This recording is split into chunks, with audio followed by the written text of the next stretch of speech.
From 13 ABC Action News, this is a breaking news alert. Oh my God.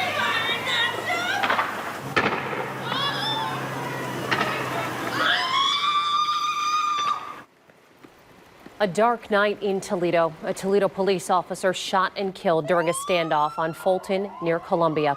This is the second Toledo police officer shot and killed in the line of duty in less than 6 months. Welcome into Action News at 11. I'm Christina Williams, filling in for Lee Conklin tonight. As you saw in that video, our crew was there at the scene as the gunfire rang out. They all took cover and are okay.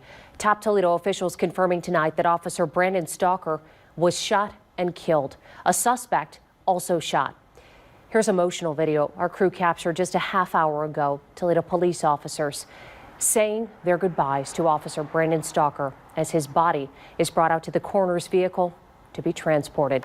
And many of our crew that were there as this whole incident unfolded still working to bring you live team coverage tonight. 13 ABC's Sean Haggerty is live outside of Mercy St. Vincent Medical Center, where a press conference was held earlier tonight. Our Lisa Guyton live at the coroner's office, and our Alexis Means is standing by at the scene where this whole thing happened. She joins us live now with those details. Alexis? Tina, this is still a very active scene right now. As you can see, there are Toledo police officers on the scene. They have the area roped off where this officer was shot and killed in the line of duty. There was also a suspect that was shot. If you take a look right over there, we have investigators on the scene. They're collecting as much information and evidence as they can. We have been on this scene since late this afternoon, and photojournalist Todd Gertner was rolling when the shooting unfolded. Here's the video. Oh my God.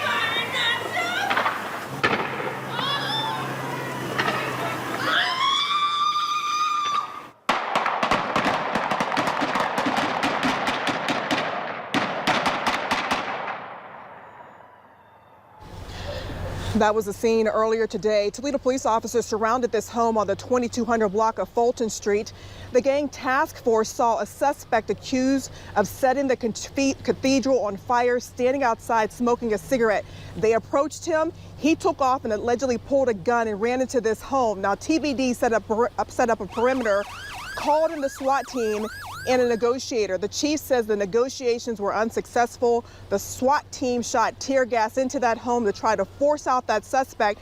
The chief says the suspect came out with 2 guns firing. Officer Brandon Stalker was working the perimeter. He is not on the SWAT team. He was shot once and killed. People who live in this neighborhood, they took cover and they heard the shots. I saw a bunch of officers dragging an officer to the back of that car, and then they said, we got another one over here, we got another one over here. And a weird cop car pulled up, they threw him in and took off. And right now, what you're looking at are investigators over there collecting evidence. The chief says the suspect was also shot, as we mentioned. He was taken to a local hospital. Right now, he's not releasing any information on that suspect or name. But I can tell you that at this point, this investigation is very active. It's ongoing. The chief says that he's going to release some more information on Wednesday. But right now, as we have mentioned to you, 24-year-old Officer Brandon Stalker was killed in the line of duty right here on Fulton Street. Reporting live, Alexis Means. Now back to you, Tina. All right, Alexis, thank you. And late this evening, Toledo police giving us new information about what led up to that shooting. Alexis touched on some of those details, and 13 ABC's Sean Haggerty was there for the press conference tonight and has some new information. He joins us live now from Mercy St. Vincent. Sean? Yeah, Christina, a really somber Mercy Health St. Vincent Hospital today, as lots of officers, it felt like almost hundreds of them here, coming into the hospital to check on their fellow officer today. Some of them eventually had to come and say goodbye to him today, as Officer Brandon Stalker did eventually die from his injuries. Many officers were hearing about this and came running to the hospital today. Officer Stalker does leave behind a fiance and a small child, according to Chief George Kral.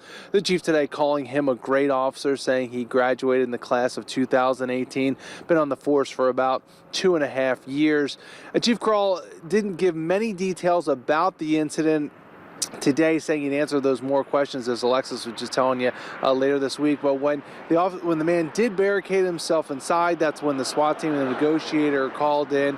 Once again, the chief saying that is standard procedure. Here's what the chief then says happened next.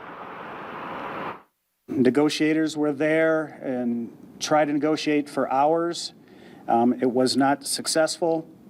Our SWAT team initiated gas, and this is at the time where the suspect came out of the house with 2 firearms and started shooting.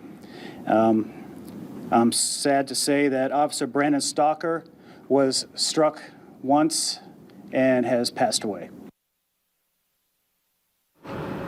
Officer Stalker, once again 24 years old with a fiance and leaves behind a child as well. We also heard from Mayor Wade Kapsakavich today, who in talking about the police department also reminded folks that there was another officer that lost his life late last year as well, not a line of duty incident. So it has been a very difficult time, Christina, for the Toledo Police Department.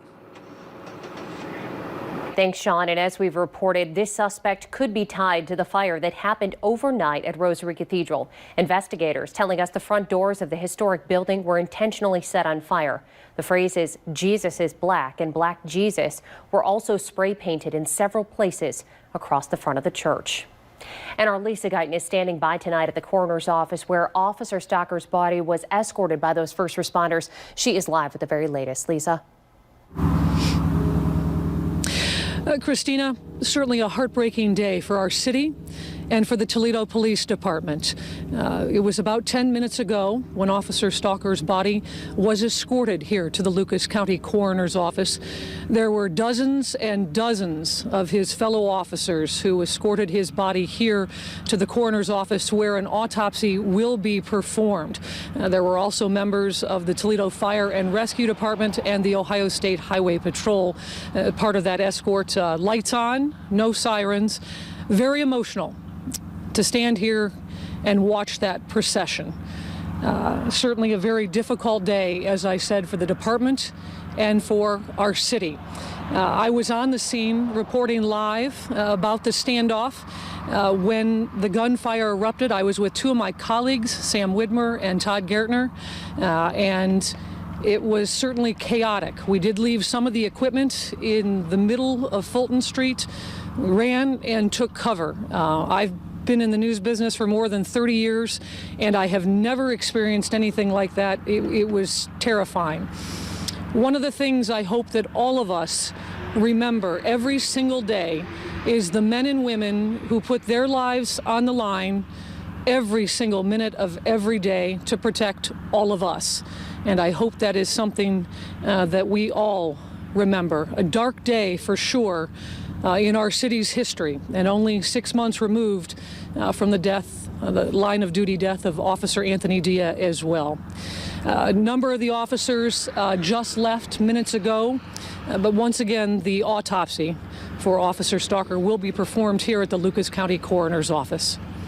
Reporting live in Toledo, Lisa Guyton, 13 ABC, Action News. And great reporting there. Thanks so much, Lisa. And here's what we know of Officer Stalker at the moment. As we've mentioned, he's 24 years old and leaves behind a fiance and a child.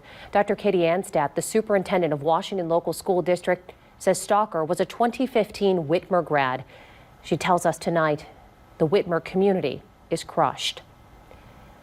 And this marks the second officer shooting, officer involved line of duty death in less than 6 months. You may remember Officer Anthony Dia was shot and killed on July 4th, 2020, while responding to a call of an intoxicated person at the Home Depot. That suspect turned the gun on himself. He was found by officers dead in the woods behind the store. Officer Dia was honored with a funeral days later at the University of Toledo. And condolences are coming in from law enforcement all across the area tonight. Local police departments are using social media to share support for their brothers in blue as they mourn the loss of Officer Stalker. And Governor Mike DeWine also posting on Twitter saying that he is deeply saddened by the news of Officer Stalker's death. The governor is ordering that all flags are to fly at half-staff in honor of Officer Stalker. This applies to all flags on public buildings and grounds throughout Lucas County and the State House. This is new video of the Lucas County Courthouse. Flags will remain lowered until sunset on the day of Officer Stalker's funeral. And as this situation develops, of course, stick with 13 ABC. We will continue to bring you new information as it becomes available, both on air and on our social media pages. You can also download the free 13 ABC News app to receive